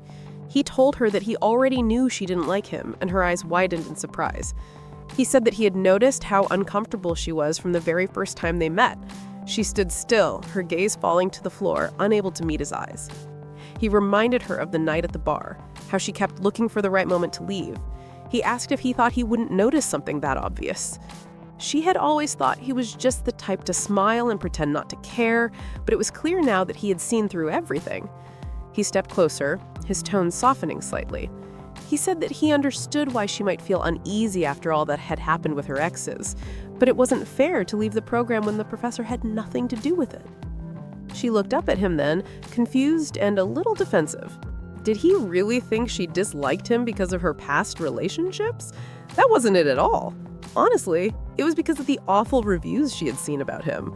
Still, none of that mattered now. She took a deep breath and told him bluntly that, yes, he did make her uncomfortable. He had seen too many of her embarrassing moments, and that was why she wanted to leave the program. He didn't say anything at first. His eyes just lingered on her face, calm but unreadable. Then his gaze dropped to her hand. The ring on her finger caught the light, and his expression changed. He asked her quietly if that wasn't the same ring her ex had given her. He was certain she didn't like its tacky design, and the ring didn't even look expensive enough for her to keep wearing it. Then came the million-dollar question. He asked if she still had feelings for her ex. Giju was about to snap back, but he wasn't wrong to ask. It was strange that she kept wearing it, especially given the fact that it was from her abusive ex, but taking it off wasn't an option, not after discovering what it could do. The ring had become a sort of protection, a strange tool that warned her about red flags and helped her avoid repeating the same mistakes. Still, she couldn't explain any of that. Instead, she shouted that she was keeping the ring because she liked it, not because of Jimin. She knew she didn't have to wear it anymore, but she needed it. Otherwise, she wouldn't see the strange pop-ups that kept appearing. Her voice grew quieter as she added that her reason had nothing to do with him, so she didn't understand why she had to explain herself. Before she could say anything further, he gently took her hand and held the fingers where the ring rested. His eyes softened slightly, but his voice stayed calm as he told her that it did have something to do with him. Giju froze, completely stunned. The moment his skin touched hers, the ring glowed faintly. Unbeknownst to her, the ring had its own rule. A new message only appeared when her affection level increased towards someone. She kept staring at him, her throat tightening as she swallowed hard, waiting for whatever he was about to say. His lips parted slightly, as if he was about to speak, but before a word came out, a voice called his name from outside the room. It was Jua. She walked in saying that everyone had been waiting for him, but most of them had already left since he took too long. Startled, Giju quickly pulled her hand away from his. Hael turned to Jua and apologized, explaining that he wanted to bring Giju along as well and was asking if she would like to come. Jua smiled lightly and turned to Giju, asking if she was fine with joining them for a meal. Giju hesitated, her eyes flickering between the two of them, unsure if she should go. Eventually, they all ended up at a restaurant. The three of them sat together, with Jua sitting across from Giju and Hael. The air around the table felt awkward, and Giju couldn't shake off the feeling that she shouldn't be there. Still, she hadn't heard what Hael had wanted to say earlier, and a part of her couldn't walk away without knowing. As they sat, Jua leaned forward. She said she wanted to ask them both something. She went on to say that she had heard a rumor that many people ended up dating during the mentorship program, and she wanted to know if it was true. The words hit Giju like a splash of cold water. She froze, eyes widening in disbelief. Across from her, Hael glanced her way, a faint smirk tugging at the corner of his lips. He answered casually, saying that he had never dated anyone through the mentorship program. Then, without missing a beat, he turned to Giju and asked if she ever had. Her heart skipped a beat. For a moment, she couldn't find her voice. Memories she didn't want to remember came rushing back. The mentorship program, and the person she met during it. Bomb. She frowned, then muttered quietly that she didn't know what had come over her back then, adding that she fell for the sight of him reading. Jua, however, said that Giju's taste was easy to tell, and the words stung more than Giju expected. A low buzzing sound broke the tension at the table, announcing that their order was ready. Jua stood up quickly and went to pick it up, leaving Hael and Giju alone. For a moment, silence filled the space between them, until finally, Hael turned his head toward her and asked if she was into men who read a lot. She answered almost too quickly, saying that it wasn't about how much they read, but about what they read. His eyes stayed on her, quiet and unreadable, which only made her stumble over her words more. Hael's gaze never shifted from her, making her even more nervous. She tried to explain further, saying that you could tell a lot about a person from what they read, though she didn't know why she was even trying to justify herself to him. She cleared her throat and tried to sound casual, saying that communication was easier when people knew a lot of things. Hael let out a quiet sigh, leaning his head against his arm on the table. Giju, surprised by his action, asked if he was feeling sick, but he only muttered that his head felt heavy from everything inside it. The words made her jolt upright. What was wrong with him? Why was he talking like that? He lifted his gaze to meet hers, and for a long second, neither of them moved. They just stared at each other, his eyes deep and calm, hers full of confusion and unease, until a voice suddenly broke through the silence. It was Jihan. He had just entered the restaurant with a few of his friends and spotted them. He came closer, smiling, and said that he was treating some of his old prep academy friends. Then, with a teasing tone, asked if it was just the two of them, curious about what was going on. Giju quickly sat up straight, stammering that they weren't alone, that Jua was with them too. Gihan laughed, saying she was making it sound like a big deal. He also commented that she still seemed uncomfortable around Hael, just like the last time he saw them together. Before Giju could respond, Jua returned with a tray full of food. She greeted Gion politely. Just as he responded to her, one of his prep academy friends tapped his shoulder, leaned toward him, and whispered something in his ear, making him grin. Giju blinked, watching this small gesture. It looked oddly cute. Then Gihan turned back to them with his friend in a playful headlock. He suggested that they should all have a double blind date, saying that his friend had just met his ideal type. Jua raised a brow, scoffing lightly, then shrugged and said she was free anyway. Gihan looked at Giju next, asking if she was in. Giju said no, that she wasn't looking for anything right now. Ignoring her answer, he stepped closer, smiling, and lightly tapped her shoulder. Giju couldn't move. Why was he touching her so casually, as if they were close? But before she could react, someone's hand suddenly reached in and pulled Gihan's hand away. It was one of his prep friends. The sudden grip sent a visible shiver down Gion's spine, and he shouted that he got goosebumps, adding that his friend could have just spoken up instead. His friend simply chuckled, saying he did because he liked him. He told him he was hungry, gesturing for them to leave. Giju was bemused. She wondered if he intervened on purpose. The friend then gave a small, polite bow and asked them to enjoy their meal. As he turned to leave, his eyes briefly met Giju's. There was something steady and unreadable about his gaze. Her breath seized for a second, and as she looked at him, she saw his rating. 5 out of 5. Her eyes widened slightly. She had met many people since discovering the ring's strange power, but never anyone with a perfect rating. To be remembered fondly by every ex after dating? That was supposed to be impossible. Yet someone like that stood right in front of her. Gihan leaned down beside her, whispering softly that if she was hesitating because of her breakup with Jimin, that she didn't need to worry. He added that she needed to get into a new relationship to show Jimin she had moved on and was doing well. Before she could speak, Hyul's calm voice cut through their conversation. He told Gihan that Giju wasn't interested. But before he could say more, Giju suddenly spoke up. She said she would do it. Hyul paused, turning to her slowly, surprised by her words. Giju kept her face still, but inside her thoughts were racing. She had no intention of dating anyone. Not really, but a 5 out of 5 rating. She couldn't ignore that. Not when she didn't know if she would ever meet someone like that again. At the restaurant, they sat across from each other. The table was already filled with food they'd ordered. Jua, who seemed eager to move things along, suggested that they shouldn't waste time and should simply point to whoever made the first impression. Giju felt it was too soon for that, especially since they had barely spoken. But Jua didn't care. She insisted they pick based on looks alone, saying it was part of the fun. Then asked if it was her first time going on a blind date. Actually, it was. Though Giju thought it was silly, Jua suggested they pick someone on the count of 3. When Jua started counting down, Giju's thoughts began to race. By the time the count ended, Giju realized she had already pointed at someone. Her mind drifted back to the exact moment she agreed to go on the blind date. Hale had stared at her in silence before dropping his chopsticks on the table, claiming he had a meeting with the professor. She couldn't understand why he was leaving when he was the one who asked her to come. His gaze lingered long enough to make sweat prickle down her skin. Then he walked off toward the counter, leaving her confused and uneasy. Jua sighed beside her, casually remarking that Heo was kinda cute. Giju stayed quiet, but Jua kept talking, saying she thought Hale looked upset because she was going on the blind date, but now she was definitely going. Giju could only widen her eyes and stare at her. Guess that was one way to look at it. Back to the present, at the restaurant, the introductions began. Jua cheerfully introduced herself and added that she was 21, adding playfully that she knew she looked like a high schooler. The first guy introduced himself as Songbin Park, 20 years old, adding that it was a pleasure to meet her.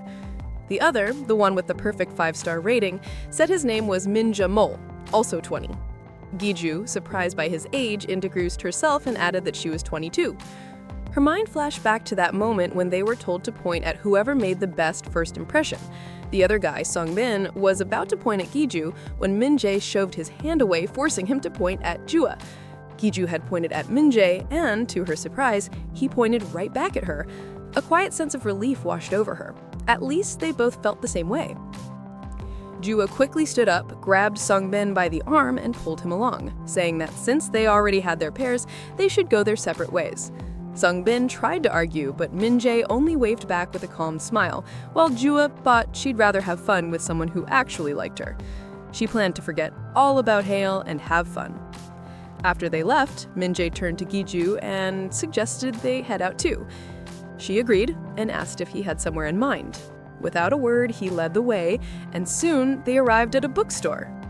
Giju stared at the shelves in disbelief. A bookstore? On a blind date? Still, seeing how confident he looked, she decided not to judge too quickly.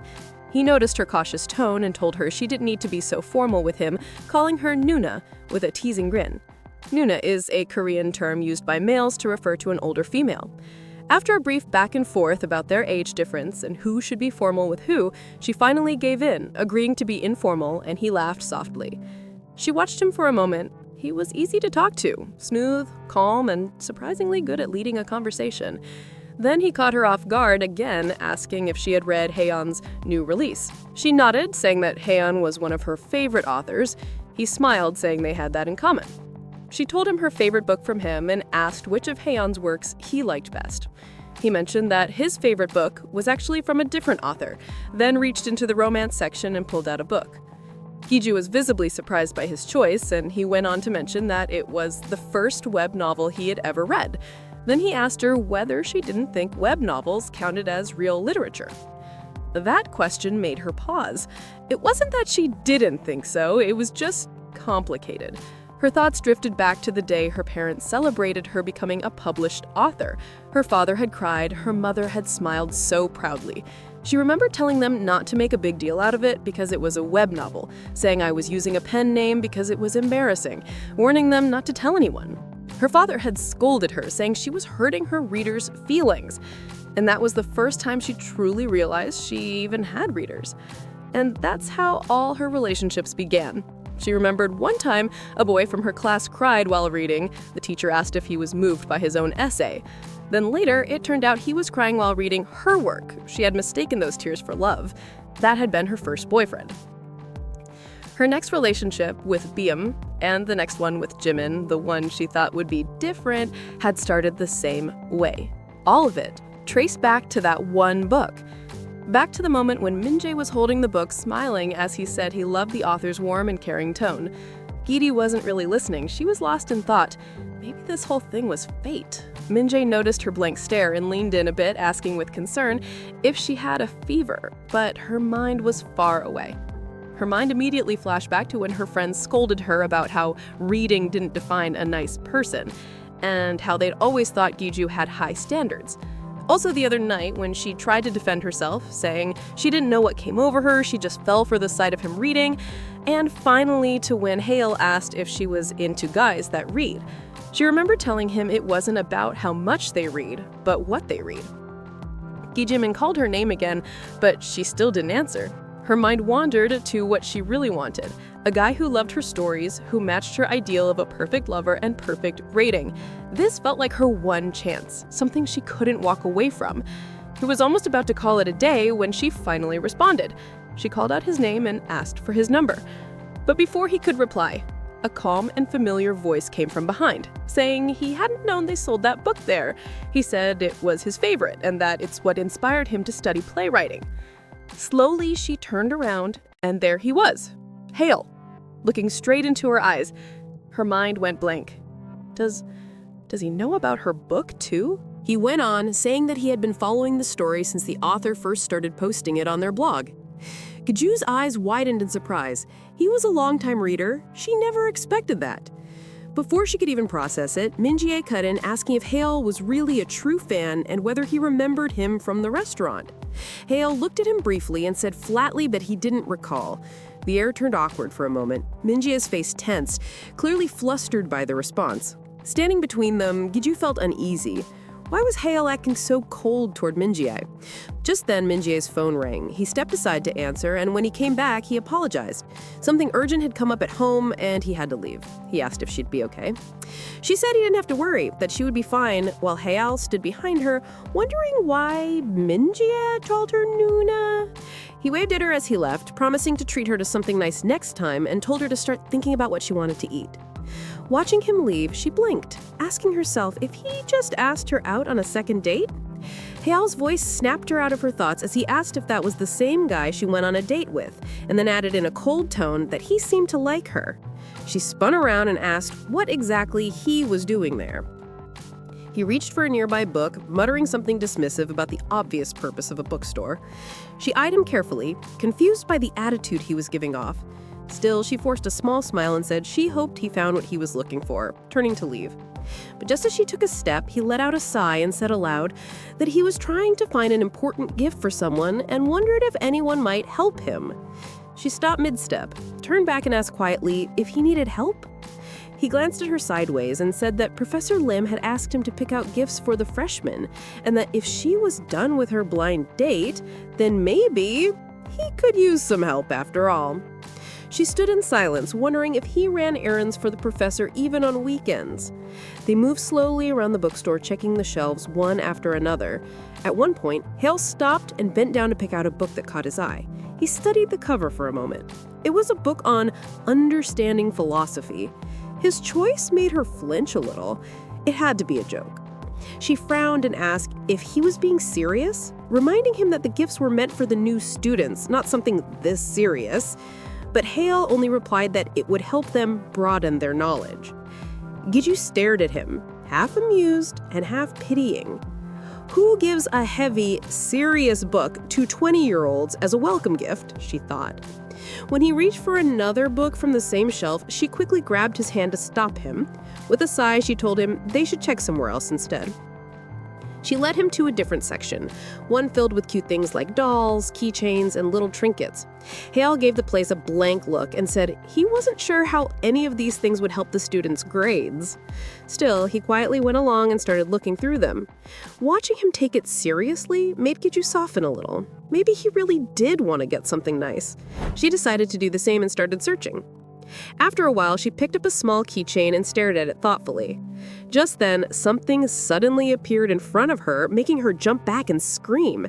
As she steadied herself, it turned out to be Haeil wearing a bell pepper mask. He asked in amusement if it wasn't cute. She yelled that he almost gave her a heart attack, and he responded saying that he thought it was cute and wanted to show it to her. She glared at him and raised the keychain in her hand. This, she told him, was what people call cute.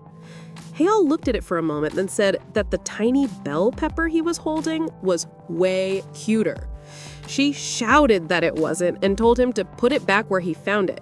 Turning around with a frustrated sigh, she muttered that they should just get something plain and simple. But Haeil wasn't listening. He stood there, leaning slightly against the shelf, watching her with a teasing smirk. It was clear he was enjoying every second of it. After they finished at the bookstore, Haeil walked Giju home. When they arrived, she thanked him, adding that he didn't have to, but he brushed it off, saying it was the least he could do after she helped him pick out a gift. As she was heading inside, he called her back.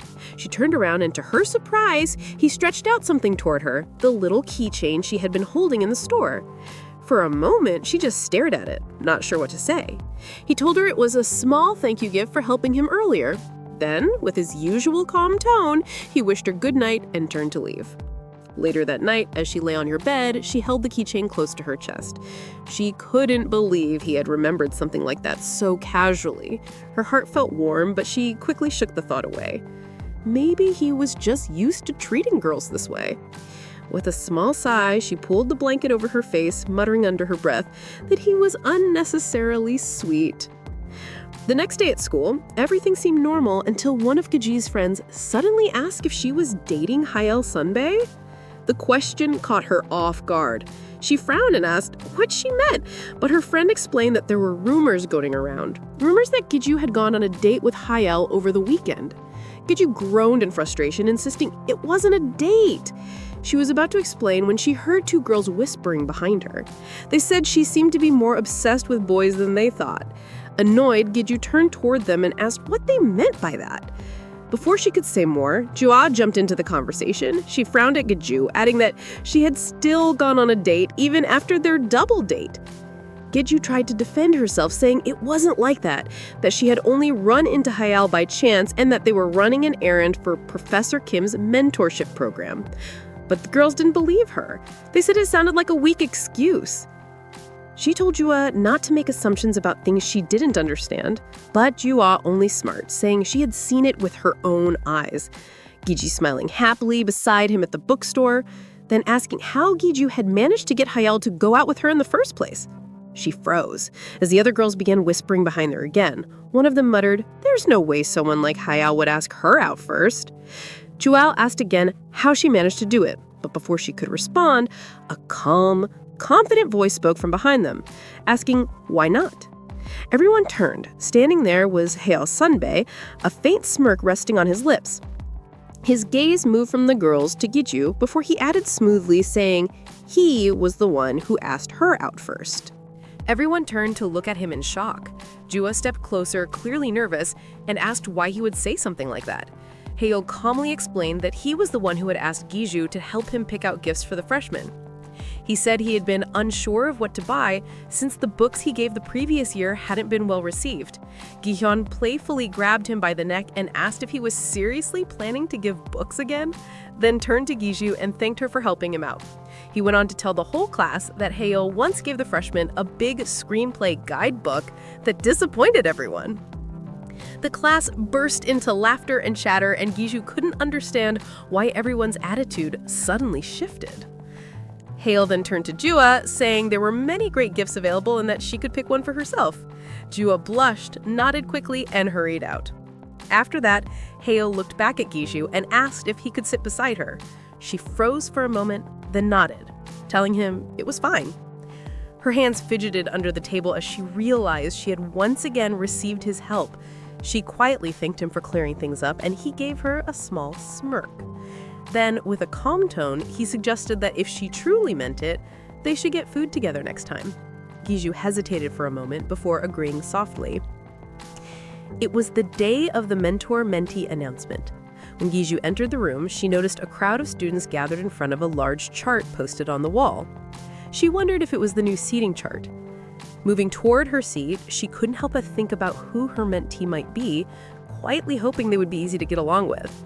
As she sat down, a wave of soft whispers spread through the room. Students were murmuring about someone, calling him the son of the famous actors Min Young Kim and Jae-chon Mo. Curious, Giju turned her head to see who they were talking about and froze. It was Min Jae Mo. Their eyes met, both of them equally surprised. Almost at the same time, they pointed at each other in disbelief. He approached and pointed at the chair beside her, saying it was his seat, and when he realized she was his mentor, they both laughed. What a strange coincidence. Smiling, they shared a quick high five before settling down. Behind them, a few students continued whispering, saying that someone like Min Jae would have been treated better in the theater department because of his parents. Giju tilted her head slightly, wondering what all the talk about his parents was about and why everyone seemed so focused on it. Sitting beside her, Min Jae gave an awkward laugh and said he would explain everything later. The classroom buzzed softly with voices until the professor walked in, followed by Hayo, who carried a box in his hands. His presence drew quiet glances from the students. His expression was unreadable, but when his eyes met Giju's seat for a moment, they carried a faint hint of disdain. The professor began to speak, welcoming everyone and talking about their upcoming projects. After a while, he mentioned that he had a small surprise for the class. At his signal, Hayo began walking around with a box, handing out small gift packages to each student. A low murmur spread across the room as the girls whispered to one another, commenting on how handsome he looked, some even saying he could pass for a celebrity. While Hayo was sharing the gifts, the professor smiled and told the class that the gifts had actually been provided by Hayo himself. The students, especially the girls, grew even louder with excitement, laughing and giggling in admiration. But before the noise grew too much, Hayo spoke up and said that he didn't do it alone, that Giju could help him. Giju's eyes widened in surprise. She hadn't expected him to mention her at all. The professor then told the class to give her a round of applause for her help, and everyone began clapping. Her cheeks turned red as she bowed slightly in embarrassment. She wasn't used to that kind of attention. After the class ended, several students stopped by her seat to thank her for the gifts. She smiled awkwardly, still feeling shy. Min Jae, who sat beside her, leaned closer and asked if she was close to Hayo. She quickly shook her head, saying they wouldn't call them close. She had only helped him pick out the gifts, and they had gone their separate ways afterward. Before she could say more, a familiar voice spoke from in front of her. Hayo stood there, saying that it hurt a little to hear her describe it that way. As he spoke, his eyes landed on her bag. A small smirk appeared on his face when he noticed the keychain he had bought her attached to it. He made a quiet remark about it, but his words were just loud enough for those nearby to hear. Giju froze for a moment. Her mind went blank for a moment when she realized what he had just said out loud. People could easily misunderstand. Min Jae noticed the sudden tension and immediately stood up, placing his hands on Giju's shoulders. He said that he wanted to make up for leaving earlier the previous day and offered to buy her a meal, asking what kind of food she liked. Still flustered, she murmured that she liked pasta. As they walked toward the door together, Hayo's voice came again from behind them, stopping her in her tracks. He called her name and told her that they should have the meal he had mentioned earlier that day. Min Jae paused, turning slightly to glance back at him with a curious look. Hale continued speaking casually, reminding her that she had agreed to have a meal with him earlier and that he wanted it to be that day. Giju stood still, her thoughts racing. She hadn't expected this. Why did he have to say it now? Her heart raced as she tried to think of what to say. Min Jae leaned closer and whispered softly, asking if she was okay. She was torn, caught between the two of them, unsure what to do. Then Hale put her on the spot.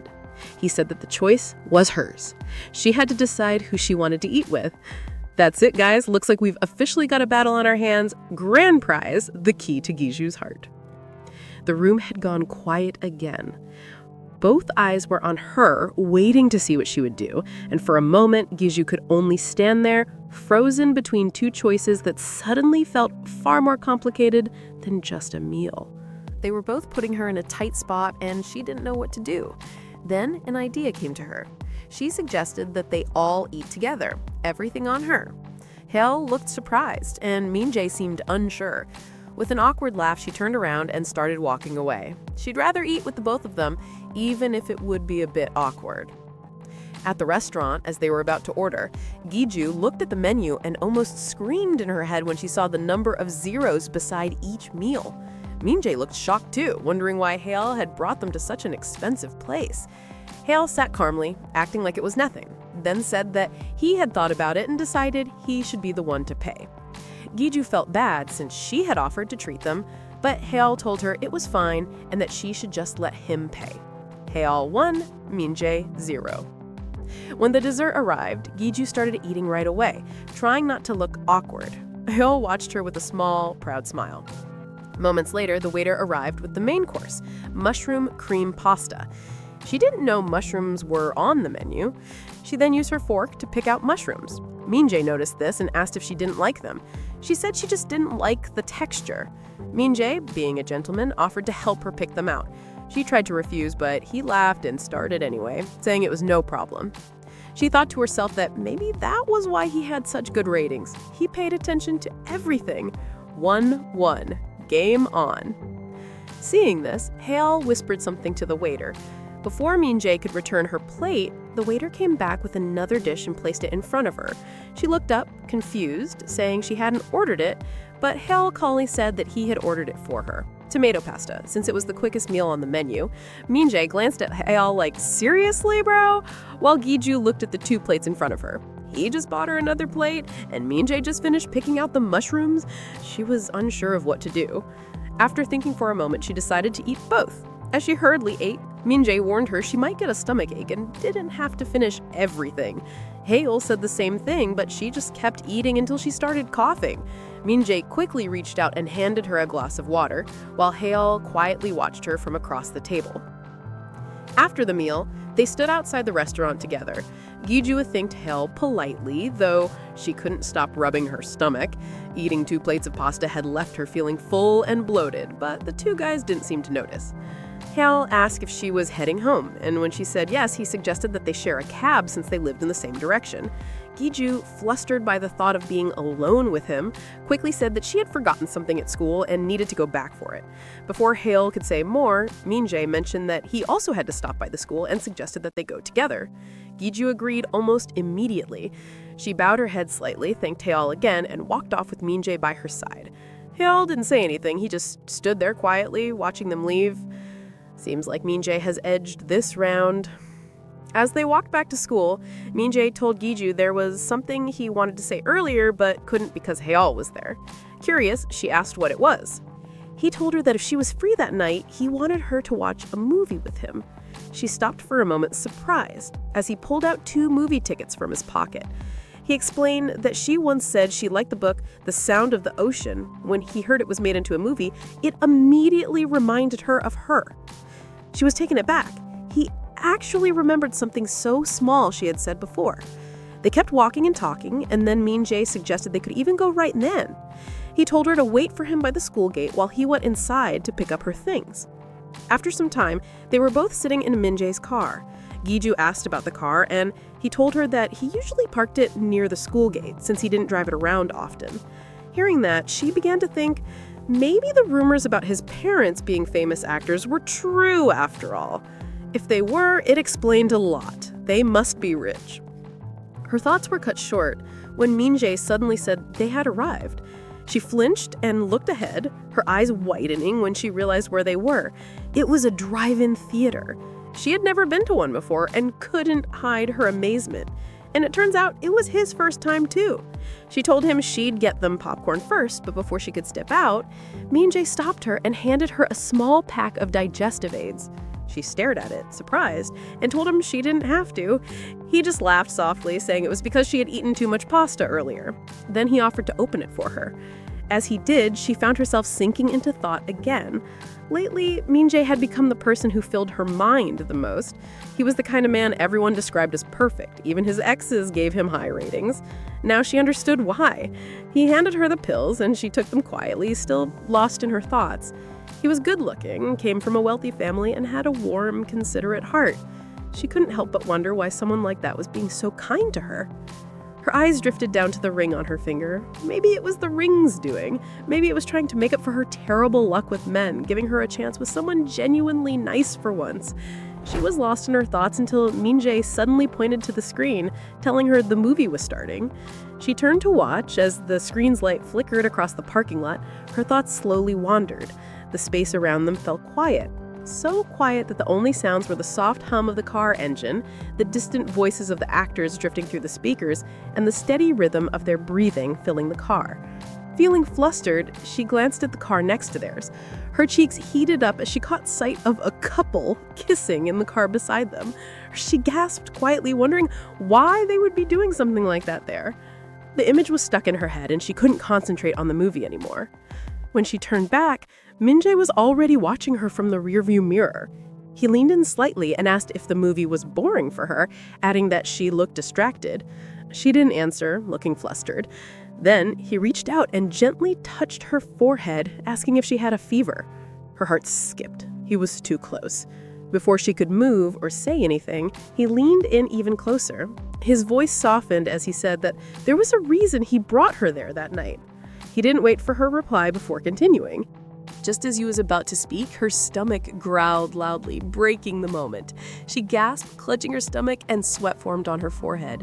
Min-jae grew concerned and asked if she was okay. Trying to brush it off, she said she was fine and asked what he was about to say, but the discomfort grew worse. With a sudden outburst, she flung the car door open and hurried out, asking where the restroom was. Min-jae quickly followed, saying he'd take her there, but she yelled for him to stay put, leaving him frozen in shock as she ran off in search of the toilet. After she was done, she stepped out of the restroom, holding her stomach in quiet relief. When she looked up, she saw Min-jae standing a short distance away, waiting. She rushed over, scolding him gently for not staying in the car, but he said he was worried since it was getting dark. Her face turned red with embarrassment. It was obvious what had just happened. He asked softly if she felt better, and just as she answered yes, her stomach growled again, making her stiffen in place. Min-jae smiled and suggested that they call it a day so she could rest. She quickly refused, saying she was fine. She didn't want him to remember her as the girl who ran off in the middle of a date because of stomach trouble. But Min-jae only smiled warmer, saying that since it was their first movie date, he wanted her to remember it fondly. For him, not the stomachache. His words caught him off guard. She stared at him, touched and a little flustered. He suggested they call it a day and catch the movie some other time. In the end, she agreed to go home, realizing he was trying to save her from further embarrassment. As they walked to the car, he joked that next time she shouldn't eat anything before their date. She hit him playfully, saying she wouldn't eat from the day before. Despite the awkward night, she couldn't help but think, spending time with Min-jae was actually fun. Yeah, hell is gonna need a major comeback. Later that night, as Giju lay in bed, she stretched her arm lazily. Playing around and cracking jokes wasn't anything special, but it helped take her mind off of everything she had been dealing with lately. Still, she couldn't help but wonder if Min-jae was being nice to her because he liked her. She wasn't sure yet, but she thought he seemed like a good guy. There was something comforting about being around him, unlike Hale. Just being in the same room with Hale made her tense. She knew her first impression of him was wrong, mostly because of what people said about him. But she still couldn't shake the feeling that he was a bit of a player. Maybe it was because of his charming smile or how he always teased her. Suddenly, she sat up, frowning at herself. Why was she even thinking about him? She lightly slapped her cheeks. She must be out of her mind. Just then, her phone buzzed beside her, breaking her thoughts. It was her mom calling. Giju glanced at the time. It was already late. Her mom never called at this hour. She answered quickly, and the moment she heart her mom's voice, her heart dropped. Something wasn't right. She climbed out of bed, telling her mom she'd come right away, but her mom stopped her, saying there was no need. Her mom explained that they wouldn't be able to open the shop the next day. Someone had broken in. The police said it would be hard to find the culprit since there were no cameras around. It seemed like whomever did it knew exactly what they were looking for. Giju's eyes widened in shock. Her mom sighed and then asked if she had any money saved up. Giju said she had some saved up from the contest she won and then asked how much, and when her mom said 5 million won, her eyes widened even more. Her mom asked her not to worry about it. Her and her dad would figure something out. The next day at school, Giju sat quietly, her head lowered. She couldn't stop thinking about what happened to the shop. Fixing the broken glass and furniture would cost a lot, and she had no idea where that kind of money would come from. She thought about finding a part-time job, but sighed, knowing it wouldn't be easy during the school term. While she was lost in thought, someone called her name. She looked up and saw Min-jae with a bright smile. He sat beside her and asked how her stomach was. She told him it was fine now, and he smiled in relief. He started talking about the movie, saying that he checked the ending last night and that it had an unexpected twist. As he spoke, the chair in front of them creaked and Hal turned around. He looked at them for a moment before asking if they went to see a movie together. Giju nodded slightly and said it just happened by chance. Hal didn't reply right away. He mumbled something to himself, but Giju couldn't hear what he said. She stared at him curiously, wondering what was on his mind. Soon, the professor walked into the classroom holding a stack of papers. Everyone went quiet as he began to speak about the writing contest he'd mentioned during orientation. As soon as he said there'd be prize money involved, Giju jumped to her feet asking quickly, how much was it? The professor smiled and said, 5 million won. Her eyes widened. 5 million won? That was exactly the amount needed to fix the damage at her mom's shop. She felt a small spark of hope. But then the professor continued, saying there was a special rule for entering the contest. Each team had to have 2 members, and one of them must be a freshman. The professor's voice faded as her thoughts grew louder. She already knew a freshman who was close to her, and she's the best writer she knows. That part wouldn't be a problem, but the real problem was Hale. Would he be interested in something like this? He was known for winning national writing contests, and besides, he didn't seem like someone who cared about prize money. He was already well off, confident, and popular, so he shouldn't be interested, right? After doing her analysis, she asked Min-jae if he would like to team up for the contest. He was caught off guard by her request, but she went ahead to explain that he needed the experience and she'll make sure they win. He finally agreed, saying as long as she wanted it, he was in. Just as she breathed a sigh of relief, Hale raised his hand. The shock on Giju's face was clear as daylight. He told the professor that he wanted to join the contest too. He turned slightly in his seat to look at Giju, a small smirk forming on his lips as his eyes met hers, his expression dark as he asked her if she didn't think it would be fun. Giju froze for a moment, her heart beating a little faster, unsure if he was serious or just trying to mess with her again. She had felt uneasy around him before, but never sensed any hostility. The professor seemed pleased and said that the more people joined, the better. He dismissed the class, mentioning that he needed to speak with Hale and Giju. Later in his office, a stack of donated books was piled on his desk. He asked the 2 of them to help arrange and display the books at the department office. As they'd arranged the books in the department office, Giju glanced at Hale, wondering why he joined the contest. Before she could ask, he spoke first, saying he didn't think she would enter. His words startled her. When she asked what he meant, he explained that if he were Min-jae, he wouldn't have joined either. Giju looked at him confused, and he told her that Min-jae was a special admissions, someone admitted only for academic ability, not for writing skills. Giju jumped to her feet, quickly taking out her phone. Special admissions? She thought. She sent Min-jae a message right away, asking him if it was true. He replied almost instantly, confirming it. She told him they needed to meet. At that moment, Hale stood up, saying they were done and that he was leaving. Giju ran after him, calling out that she needed to ask him something. When she caught up, she asked him why he joined the contest. Just as he turned to answer, his eyes shifted to someone behind her. It was Jua, staring at them angrily. The sight of her sparked up a mischievous idea in his head. Hale walked up to Giju and ruffled her hair lightly, asking if they were still good for dinner. When she didn't reply, he said he'd let her know what she wanted when they next went out to eat, and began to walk away, leaving Giju in a confused state. Giju stood frozen watching him go when someone suddenly bumped into her from behind, spilling their drink all over her. It was Jua. She apologized, but Giju, glaring, told her she knew she did it on purpose. Jua didn't deny it. She looked straight at Giju and asked if she had ruined her confession on purpose too. Giju's eyes widened in shock as Jua walked off, laughing with her friends. Fuming, Giju looked down at her stained clothes. The day couldn't get any worse. Just then, a hand reached out, offering her a napkin. It was a woman with long purple hair, beautiful and calm. She asked if she was okay, and Giju thanked her, saying she was fine. But as the woman walked away, Giju stared in surprise. There were no ratings above her head. She looked down at her hand to make sure the ring was still there. It was. Later that day at the store, Giju couldn't stop thinking about the lady with the purple hair. It was the first time she hadn't seen someone's rating, and it bothered her.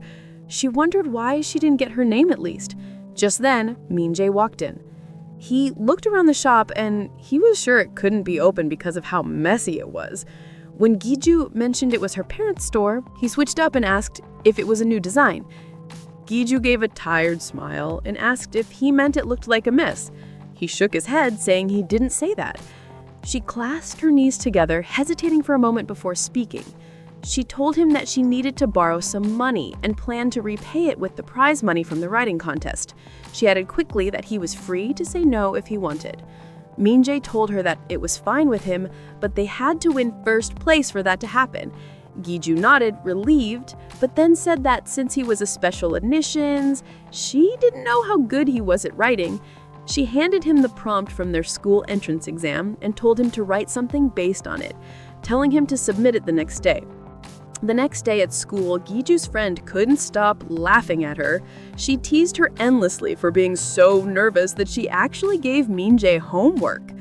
Giju sighed and admitted it. She was going up against Hail Senbei, and she wasn't sure she could handle it alone.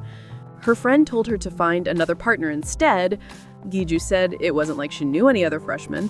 Just as they continued talking, Giju's eyes caught sight of someone, the girl with the purple hair. She quickly told her friend to wait, saying she needed to return something. Just as she was about to go, her friend stopped her and told her that she should ask her about the writing contest. Apparently, she was the one who had scored the highest in the creative writing entrance exam. Her name was Tara Jan. Hearing that, Giju rushed over to her. She greeted Tara and said she wanted to return the handkerchief and treat her to something nice. Before she could continue, someone called her name from behind. It was Hale, holding 2 drinks in his hands. He walked up to them and handed one to Tara. Giju froze, staring at them both. Did they know each other? She thought. Just then, Hale said he'd introduce them. Tara was his mentee and also his partner for the contest. Giju stood there speechless as Min-jae suddenly appeared beside her, holding out the assignment he had given her. He said he had finished it and asked what she thought about it. She looked from Hale to Tara, then to Min-jae, wondering quietly to herself, could they really win first place? And that's where we'll pause for today. I hope you've enjoyed the story so far. It's only going to get more intense from here. If you're eager to see what happens next, don't forget to like this video, subscribe to Beneath the Story, and turn on notifications so you never miss an update. You can also leave a super thanks to help support the channel and keep these stories coming your way. Thank you so much for watching, and I'll see you in the next episode.